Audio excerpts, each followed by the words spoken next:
Welcome to Branching Out, the podcast where we explore the vital connection between faith and everyday life. Inspired by the lens of John 15:5, Jesus tells us he is the vine and we are the branches. Those who remain in him will produce much fruit, and apart from him, we can do nothing. So join us as we dig deep. Let's get growing. Hello. Welcome back to Branching Out the podcast. We are so happy that you are here joining us today. I am your host and creator, Nita. So today we have my good sister. We are so close. We have been friends for 20s. So we have been close for such a long time, and I am so excited to have her here to join us. Today, we are talking about waiting well in your singleness. We get into it. So this is Keayia. She is 36 years old. She has been single for over 9 years. Let's talk about it. Her loved ones would say that she is a fraud investigator by career and an aviation enthusiast by passion. She is calm, collected, loves Jesus. She enjoys traveling, serving others, and learning new things on YouTube University. She is a YouTube guru, okay? She's gonna watch YouTube. I will all day, every day. Hey, waiting well in your singleness. Let's talk about it. Whew. Okay. Just thinking about the topic. I mean, yeah. Yeah. But I think it's a topic that people really need to hear. And I think it's a topic that's so near and dear to me as well. Even though I am married, I, of course, was single in between my two marriages. And I think it's something that people are uncomfortable about because we live in a society right now, especially us as millennials, where there's this rush culture and people want to be married so badly. And so I think it's a topic that people don't really discuss. No, because it's uncomfortable. I mean, society tells you need to be married. Yeah. Like, you need to be married. You need to be married tomorrow. You need to have your kids. You need to have your white picket fence. You need to have a good job, all of the things. Yeah. So when you're not, it's like, what's wrong with you? Right. Exactly. So let's dive in. So share your personal journey with singleness and what led you to explore the concept of waiting well. All right. So just to share a little bit of how I got here. I would say maybe like in 2015, I went through like a crazy breakup. So throughout that, this was before my Jesus days. So I didn't really know who I was. I didn't know purpose, like all of that. Like I know now, I just didn't know. So I was literally in a position where whoever loved me, I loved them back, and I was just looking for love in all the wrong places. That's the best way to put it. Yeah. And so I went through that breakup, and then I literally from that fell into the arms of Jesus. That's how I always say it, is that from that it propelled me to rededicate my life to Jesus. Of course, I grew up in church, but it's just a different thing when you literally have your own personal relationship. And so that was like 2015, got my own personal relationship with Jesus.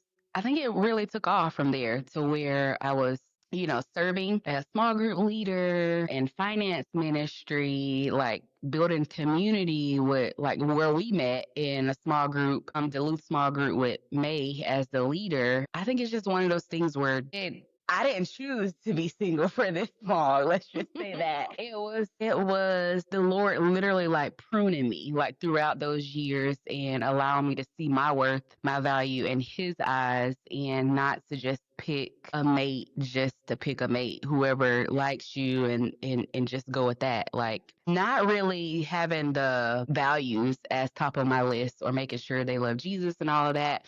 I used to do that before, and I just did not want to go through that this time around. Like I had a new lens, new perspective. And so I didn't choose to be single this long. But while I'm here, while he's pruning me, you know how to wait well. I've been serving well. So that, yeah. Good.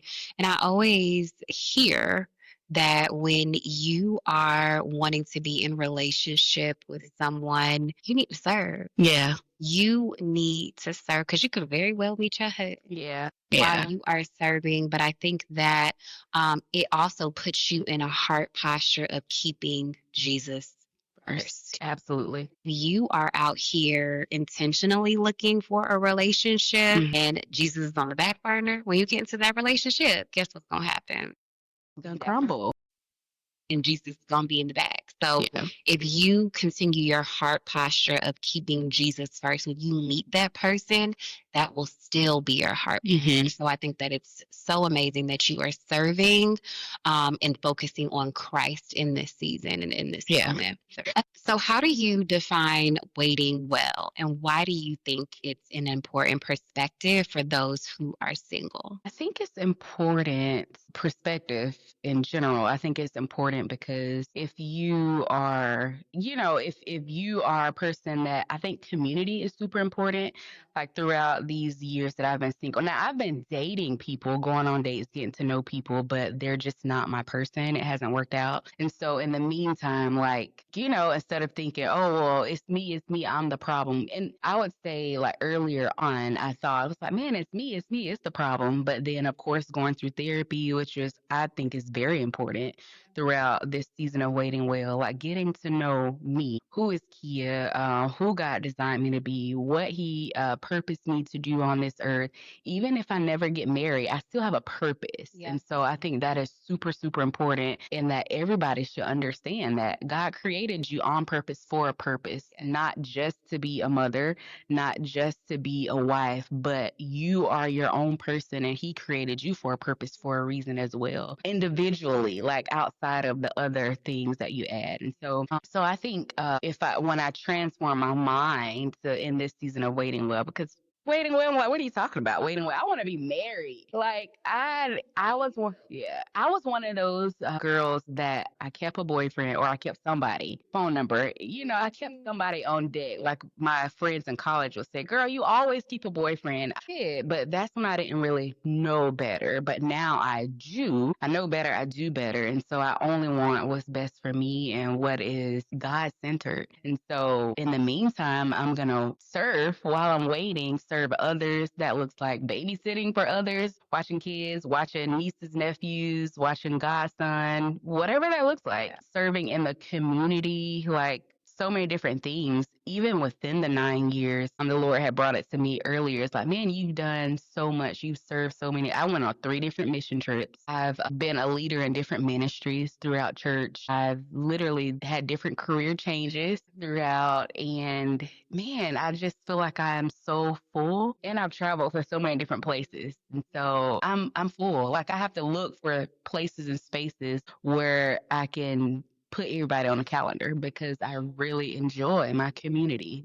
And one thing that I love about you is that you are doing those things so well. When I say this is Deuce's God mom, and when I say she truly serves with such a humble heart, it's like, what do you need? What can I do? Where am I? Where do I need to be? What time? And I love that so much about you because sometimes when we want something, all we can think about is what we want. It becomes selfish, like how can I do things for me? Which there's nothing wrong with doing things for you, but I think you throwing yourself into how you can show up for others is also preparing you to show up for your future spouse and your future children one day. Because this is something that you will be so natural at because you've been doing it for so many years for so many other people. Yeah, when you say that, I just, it just sends chills because we've been friends for quite a while. And so, yeah.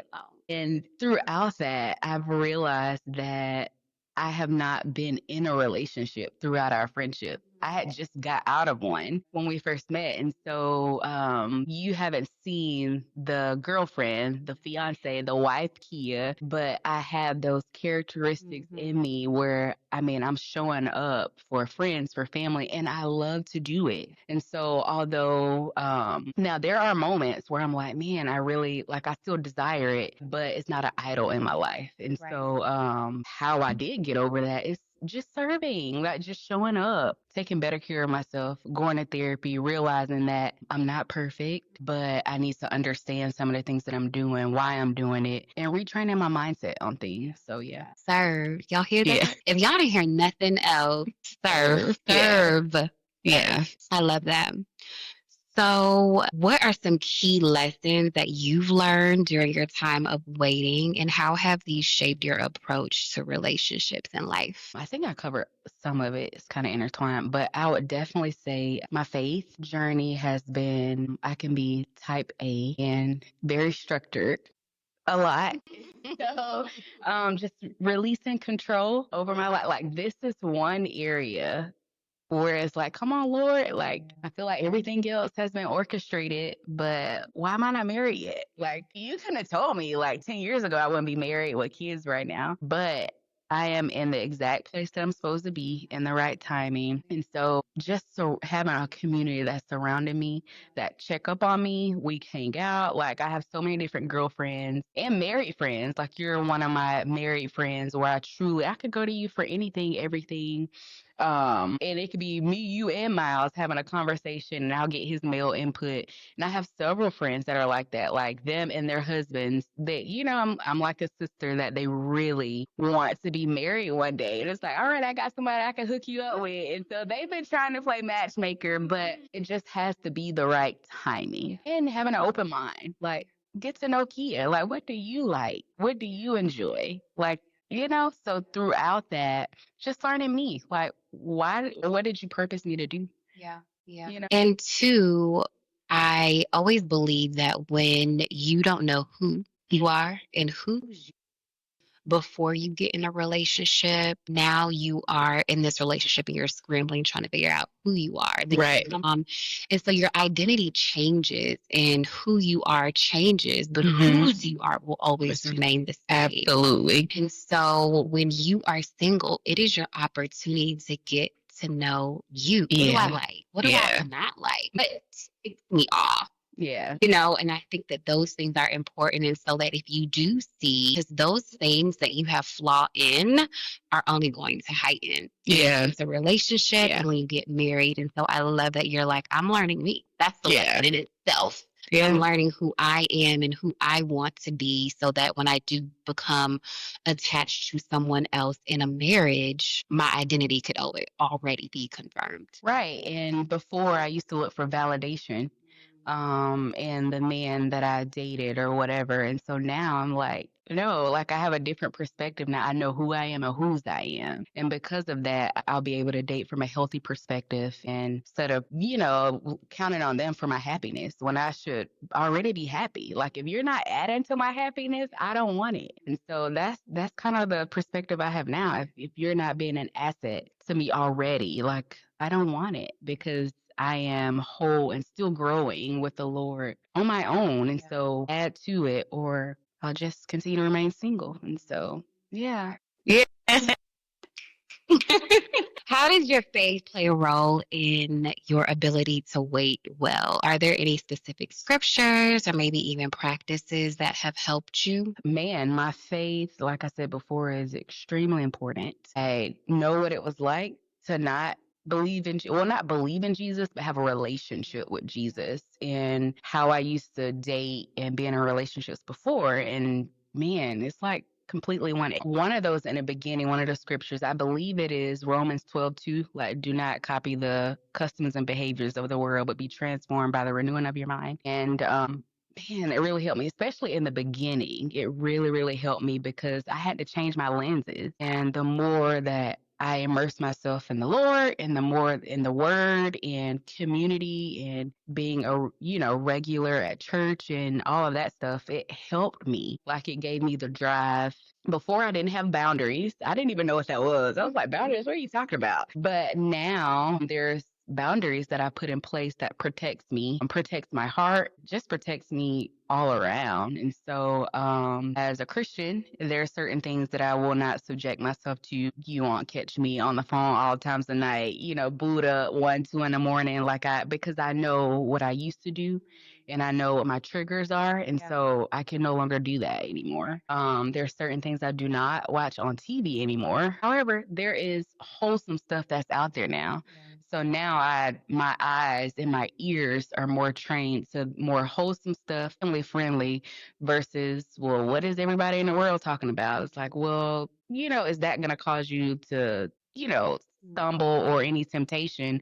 For me personally, I just had to check that. And so that was pruning, like yearly, daily, every day. It's like new stuff. It's like, come on, Lord, I gotta, that. But I would say it's not about always taking away, but also adding. Like, what am I adding? I'm adding community. I'm adding accountability. I'm adding spending more time with Jesus. Just being mindful of that, mindful of my life. And although you are sacrificing or you have sacrificed all those things, obedient. Yeah. Every single time. It is. Every single time. And so keeping yourself in community and close to the Lord and deep into his word allows you to be in a space where you are already ready. Like, be ready, stay ready so you won't have to get ready. Yeah. Is what I like to say. And so you are truly making sure that you're on your P's and Q's. Yeah. Making sure that so when he comes, because he is coming. He is coming. Will already be ready. You're not trying to fight and trying to get yourself together and trying to have a relationship with the Lord. It's already there. Yeah. And he will just be that addition. Yeah. And one thing I will add is that before I was not that great in being a good steward of my finances. But along this journey, throughout this singleness, I've learned to be not only better with my finances, but I end up I helped within the finance ministry, like budget coaching with other people, seeing their lives change, being kind of like a mentor to several people and seeing their lives change. And so it's going to help me in marriage and beyond to be just better with money, to be financially literate and to be financially conscious, especially during this time that we're in now. And so, it's just so much. We don't have time for all of it, but it's just so much. Finances is one of the things that I've literally I've discovered. I was like, man, I kind of like this. So finding your passion in your singleness, that's good. I love that. That's important. What are some common challenges people face while waiting in their singleness, and how can they overcome them? I think comparison is definitely one of them. One of the things that I'll say that I did, well, eventually came to that. I'm not on social media at all. I am in a world that is very social media driven. Now, granted, if I had a business, well, when I have a business and I need to promote it, of course, those will be some avenues I would take. But personally, for myself, I don't know the new trends that are out. Like, I have to ask a friend, what is this? Like, what is going on? So I do not have social media because of the comparison. And so what happened is that I would scroll on my phone, not really posting. I'm just not really a social media girl like that anyway, but I would get on there and I'm looking at everybody's life. Everybody's living good. Everybody's married. Everybody has kids. Everybody has the life that I want. And so I realized that the envy and jealousy started like creeping up from time to time. Every time I would get on, and it made me feel less than. It made me feel like I'm not where I'm supposed to be in life. It just made me feel horrible. And so I was like, no more. Like, I'm taking control of it and I just won't be on at all. So all of my accounts, I only had Facebook and Instagram, but it's newer one to the package. So I got off all of that, and I've really seen a change because I'm not comparing myself to them. I don't know their backstory. I don't know what the Lord called them to do, but I know what he called me to do. And so that's one of the things I did. I'm not saying everybody else has to do that, but that's one of the things that I did, and it helped me, and it's continuously helping me along this journey. I think it's been 3 years now since I've been completely off. So, yeah, so I think that is one of the things that has helped me in the journey. And that comparison would lead to loneliness during the waiting at times and turning it back on myself like, what's wrong with me? Why am I not this? Or they're not following Jesus and they look like they have the good life and just so much stuff. So I would definitely say that within this waiting well and everything, just be mindful of what people are soaking in. Like, what are you looking at? What are you listening to? All of that stuff is important. Are you listening to things that is talking down on men, talking down on women, and it's not in the trajectory that you want to go? You need to cut it off because that's not helping you in your singleness. It's hurting you. And so, yeah, I think that's one of the things for Yeah, sure. yeah. So with those who are dealing with comparison, because I think that that's such a huge one, but it's such a Yeah, broad one. it is You're broad. comparing yourself to other couples who Mhm. seem happy, because you know on Mhm. social media people Right. really post the good stuff. Right. But for those who are struggling with comparison, since that was a huge one, Mhm. what advice would you give for them to overcome? Because for you, you got off social media Mhm. and that helped you tremendously. But what about other avenues? What advice can you give if they are struggling with comparison? How can they Yeah. overcome that? I would think you definitely would need to be still and see what the Lord is calling you to do because we're so busy with life, like we're on the go, we're here, we're there, and so we ignore his voice when he's trying to tell us stuff. So that's definitely one. Writing in your journal. I write a lot in my journal just to write my thoughts out, just to understand therapy, talk to a therapist, also talk to friends that has really helped me to kind of get it out and not to sit with it. It's like, you know what? I think I need a little company today. Or what you doing? Can I come over? Can I, do you need I look from not really into myself, but look how I can serve others in that moment. Yeah. Like, you know what? I'm having a moment. I feel like it's all about me. Let me go out and see how I can serve someone else so I could take the focus from off myself and onto someone else. And then maybe I will start feeling better. Well, I know usually I do feel better, but journaling is very, like, that is probably one of the top ones. I have so many journals, like, so many, because it is therapeutic for me. And so, because it helps me to identify what is it really like, what is the underlying issue, what is the root. And we see the fruit is that you're comparing yourself to others, but what is the root? And so yeah, that's that. Journal it out. Therapy, like, if you've never had a therapy session, or I would definitely say, or even a coach, if you feel like you can't afford therapy, maybe you can go to a coach that's similar to therapy but more affordable for you. Now, they can't prescribe you certain things, but more affordable for you. But get out there and get some help for yourself. Yeah, That I is, love yeah. that. Important. Thank you for that. How can someone shift their mindset from feeling frustrated and lonely in their singleness to embracing the season as an opportunity for growth? Yeah, I think like I said before, serving. That when I feel as though I'm getting frustrated, when I'm writing in my journal, like I said before, I'm trying to understand, well, what is it? Like, a lot of times I don't know what it is until I'm writing it down. It's like, oh, that's why, because this, and this. And why do I feel like that? Like, I always say I therapize myself before I go to my therapy session, but a self-reflection. What caused this? Like, why am I so angry? Why am I so mad? Like, why am I so frustrated? What is it? Is it because you feel like you should have been here based on everybody else's timeline? Is it that you're a people pleaser and you are looking for other people's opinion on your life? So yeah, I think that now let me not act like everything is all rainbows and all of that stuff, because it is times when you are frustrated. Like, why? What? Yeah. Like, why hasn't this happened yet? But then I feel like I just snap out of it. Maybe I'm writing, maybe I'm watching something that's comedic because I like to laugh to get my brain off of it. Maybe I'm watching my airplanes, whatever it may be, so that I know what I like and what gets me out of a funk. But I also need to figure out what is the root of it. Like, why was I so frustrated? Yeah, yeah. I think finding the root is important because sometimes we bury that Oh, yeah. And sometimes we are like, I'm just upset. And so whenever we are in that funk, that funk can be doing things that you ain't got no business doing. Yeah. And that's how then you find yourself in a situation. You find yourself looking for validation or attention. And so, what I heard you say is like, first get them out, get your feelings out. Because I always say that it's important to sit in your feelings for a little bit, Yeah. not too long.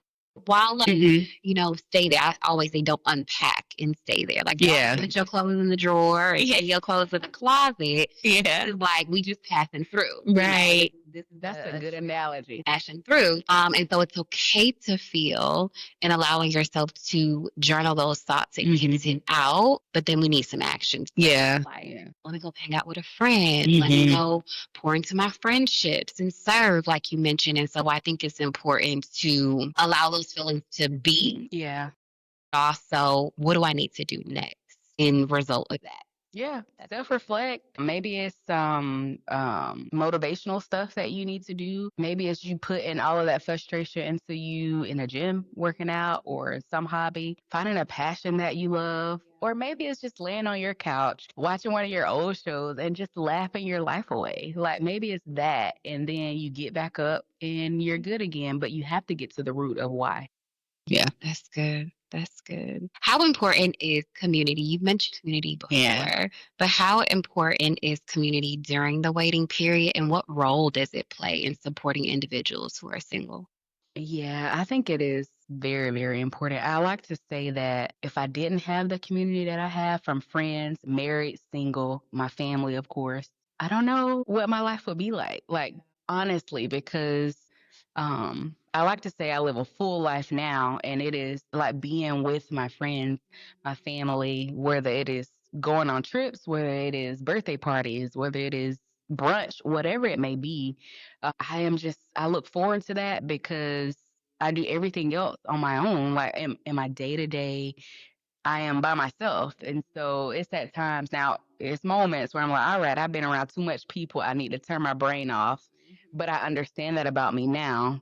I understand that because I've been learning me. So I understand when it's okay, take a break. You've been around too much community. It needs to be you now. But it is super important. Like if you don't have your people, my gosh, like we were never meant to do life alone. Yeah. Yeah. And I think community too serves as accountability. Oh yeah, absolutely. Yeah. Like it just helps when you have people around you who are like, now you know. Now you know, especially if I got your location. Yes, my community has my location. And I'm that friend. So I think community, having people in your business, could really, really, truly help keep you accountable. Yeah. And if they know the track that you're trying to be on, it will help keep you on that track. Yeah, yeah. And in this, I would say within this season of waiting well, within my community, I've seen so many of my friends do amazing things. And you're gonna always have my support because I love acts of service, helping people.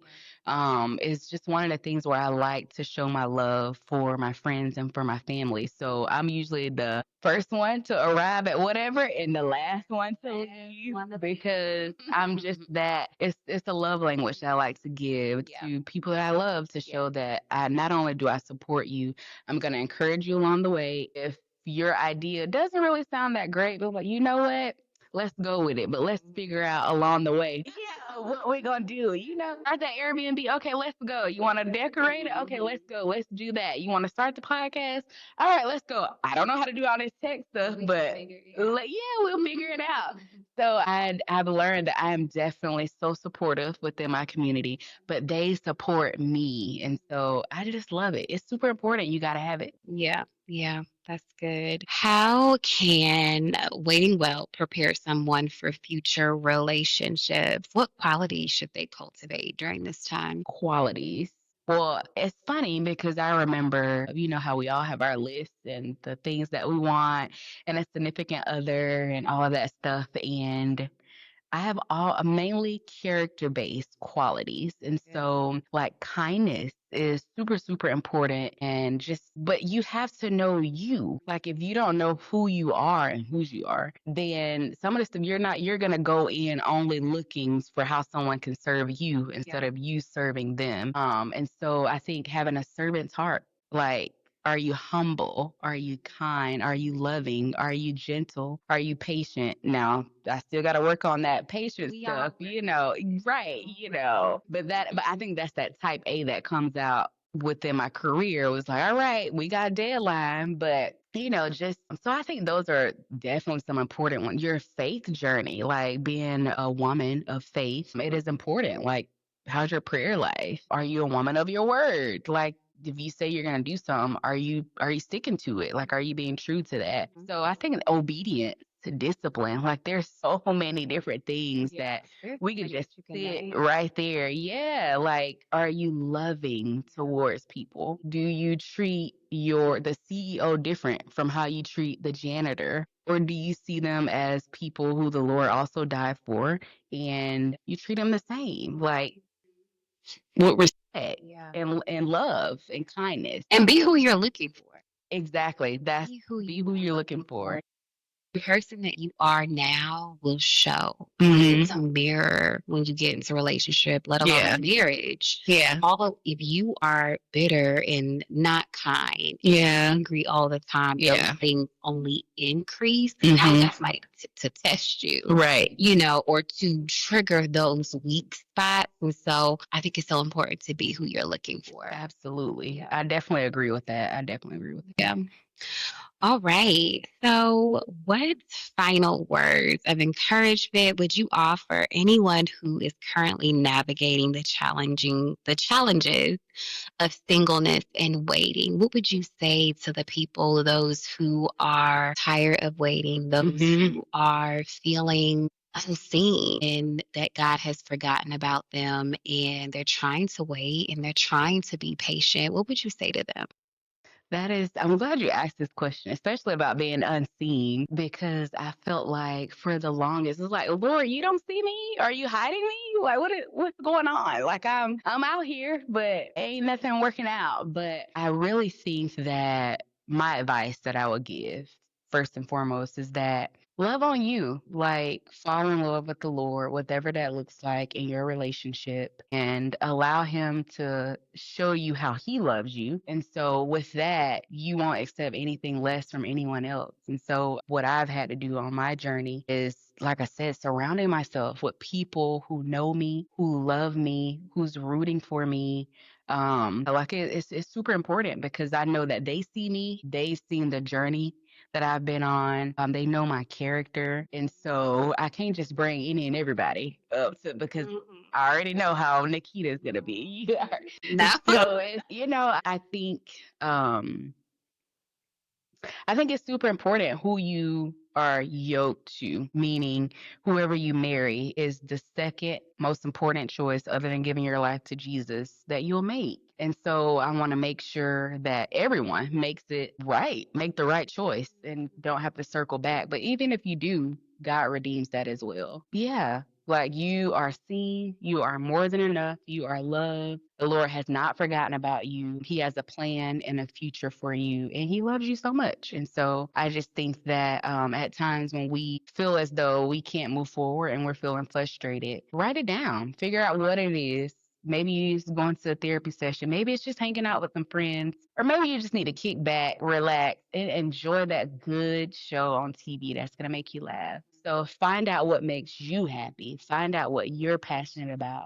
And I think everything else will fall in line. I agree. Yeah. This was so amazing. Yeah. And although I'm married, this has truly encouraged me. And I know that so many women, and I think even men, can benefit from this. I know that we're, speaking from a woman's perspective. Yeah. But I feel like, you had some really, really good gems in there that would be helpful for men. Yeah. Takeaways as well. But thank you so much. You're welcome. talking to the people about waiting well in your singleness. I think that they will hear this and truly be encouraged by the things, so many gems that you Yeah. gave. Yeah. Thank you. You're welcome. I love you. Follow me on all social media platforms. Like, comment, subscribe on wherever you listen to your podcast. Let's get growing.